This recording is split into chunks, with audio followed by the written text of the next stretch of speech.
All right, I'd like to talk to y'all a little bit about my how I carry my stuff and how I keep it kind of organized in the truck or car. I'll be honest, you can trap in a car just as good as a truck, you know what I mean? Especially if you've got the right, obviously if you've got gravel roads to drive on or whatever, or you can trap in a car just as good as a truck, in my opinion.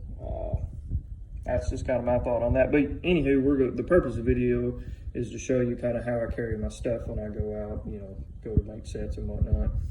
So I'll show you a bucket I made that's pretty interesting and pretty cheap to make if you guys need to make something. This is kind of what I do. I've got tons and tons and tons of buckets. So essentially I put these pieces, pieces of PVC pipe 6 inches long, and I get different sizes for different tools. This is for a pair of like fence pliers with wire cutters. This is a pair for channel locks. I drill holes in my buckets. I've got some that do and some that don't. That's just so water will drain out of them if I happen to set it down, and they'll fill up with water and stay in one dang spot if you're in a creek. That is another trick to it.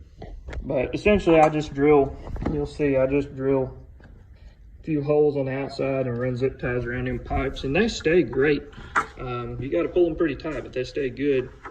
This is my pogo driver, I make these, it's 24 inches. If you need more than 24 inches, you probably need a bigger pogo anchor.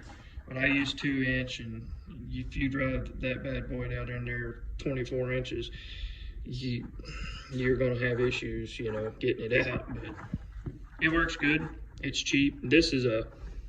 This washer that I welded on here, I always have a bad time destroying them. And I've had this one for 2 seasons. Imagine that. And I haven't had to do hardly anything to it. But, a lot of times I'm not driving dozens and dozens a day. But this is a washer that goes on the bottom of an angle grinder. And I had a few extra, and they are made out of something. I don't know what it is. But I ended up having to preheat this to get a good weld on it. And I made that. And you can get creative on how you do this, but the main thing is make sure you balance your bucket good. It's not extremely important, but if you're carrying a long way, it's kind of important.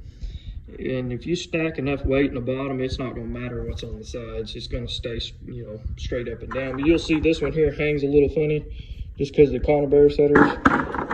Even though I got this hammer on one side, I actually broke this hammer not long ago, but that's okay. They're cheap. Get you a good hammer. I'm talking about a heavy one. You don't necessarily have to have a trapping hammer, of course, but that's what I like. Just handy, multiple tools. You just got to store them. But yeah, that's my trapping bucket. It seems to work pretty good. You can get the bucket organizers for that as well, but I find they just hang up on crap. But I just want to show you guys that and see what you think about it.